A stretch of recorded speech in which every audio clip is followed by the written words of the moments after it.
തയ്യാറാക്കിയ പ്രസംഗം വളരെ ഭംഗിയായിട്ട് വളരെ മനോഹരമായിട്ട് അവതരിപ്പിക്കുവാനായിട്ട് അദ്ദേഹത്തിന് സാധിച്ചു. പ്രത്യേകമായിട്ട് അഭിനന്ദനം. തിരിച്ചറിവ് എന്ന വിഷയത്തെ കുറിച്ച് വളരെ മനോഹരമായിട്ട് അദ്ദേഹം സംസാരിച്ചു. കോടികൾ വിലയുള്ള ഒരു ചോദ്യം നമ്മളിലേക്ക് എറിഞ്ഞുകൊണ്ടാണ് അദ്ദേഹത്തിന്റെ പ്രസംഗം തുടങ്ങുന്നത് തന്നെ. ആ പ്രസംഗം തുടങ്ങിയത് നമ്മൾ മരിച്ചു കഴിഞ്ഞാൽ ആര് കരയും അല്ലെങ്കിൽ ആര് വിഷമിക്കും എന്നുള്ളതാണ്. അത് ഓരോരുത്തരിലേക്കും എറിഞ്ഞിട്ട് തന്ന ഒരു വളരെ മൂർച്ചയുള്ള ഒരു ചോദ്യമായിരുന്നു. എന്നാൽ അതിന്റെ വിഷയത്തിലേക്ക് നമ്മൾ കടന്ന് അദ്ദേഹം ഡീപ്പായിട്ട് പോയപ്പോ രണ്ട് കഥകളാണ് അദ്ദേഹം പറഞ്ഞു തന്നത്.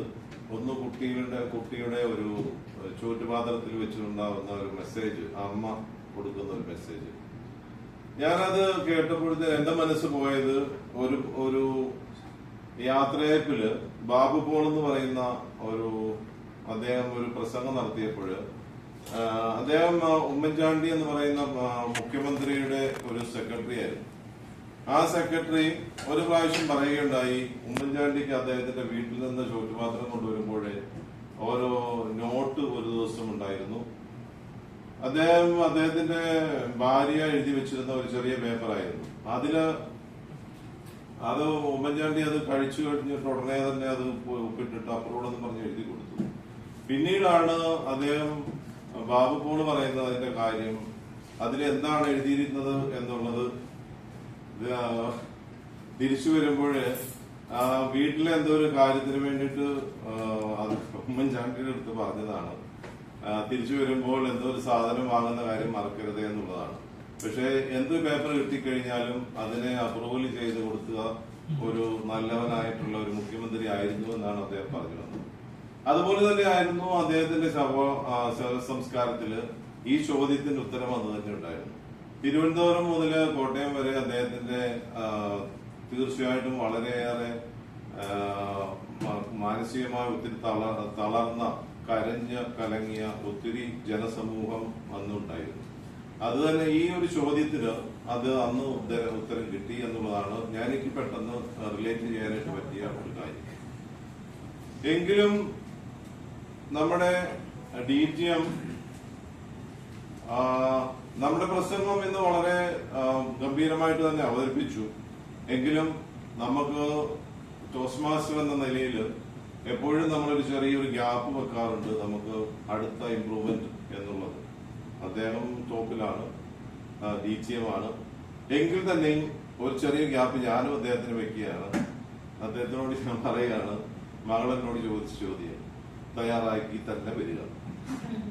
പ്രസംഗം കൂടുതൽ തയ്യാറായിട്ട് തന്നെ വരണം. കാരണം അദ്ദേഹത്തിന്റെ തയ്യാറാക്കിയ പ്രസംഗവും ഞാൻ കേട്ടിട്ടുണ്ട്, വളരെ മനോഹരമായിട്ടുള്ളതായിരുന്നു. തീർച്ചയായിട്ടും അത്രത്തോളം കുറച്ചുകൂടി മുന്നോട്ട് വന്നു കഴിഞ്ഞാൽ അദ്ദേഹത്തിന് കുറച്ചുകൂടി ഭംഗിയാക്കാനായിട്ട് സാധിക്കും എന്നുള്ളത് എനിക്ക് നല്ല ഉറപ്പുണ്ട്.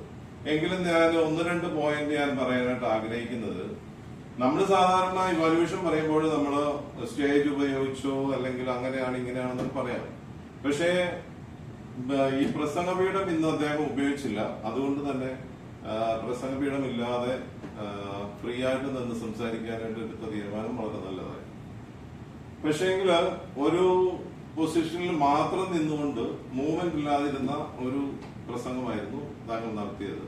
ഒരല്പം കുറച്ചുകൂടി മൂവ് ചെയ്തിട്ട് ഓരോരുത്തരെയും ഫോക്കസ് ചെയ്യുന്ന രീതിയിൽ സംസാരിച്ചിരുന്നെങ്കിൽ അതിനെ പറ്റിയൊരു വിഷയമായിരുന്നു ഇന്നത്തെ വിഷയവും. അത് കുറച്ചുകൂടി ഭംഗിയായേനെ എന്ന് എനിക്ക് ഒരു അഭിപ്രായമുണ്ട്.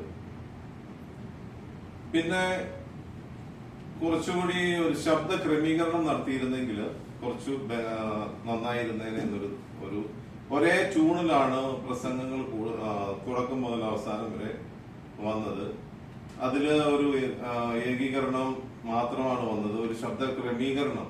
ചില സമയങ്ങളിൽ വളരെ വിഷമമുള്ള അവസരങ്ങളിൽ കുറച്ച് താഴ്ത്തി സംസാരിച്ച് അടുത്ത വിഷയങ്ങളിലേക്ക് പോകുമ്പോഴത്തേക്കും ഒരു അല്പം കടന്ന് ശബ്ദത്തിനെ ക്രമീകരിച്ച് പറഞ്ഞിരുന്നെങ്കിൽ കുറച്ചുകൂടി ഇമ്പമായേനെ എന്നുള്ള ഒരു അഭിപ്രായം പറഞ്ഞുകൊണ്ട് ഞാൻ എന്റെ കർത്തവ്യത്തിൽ നിന്ന് വിരമിക്കുന്നു.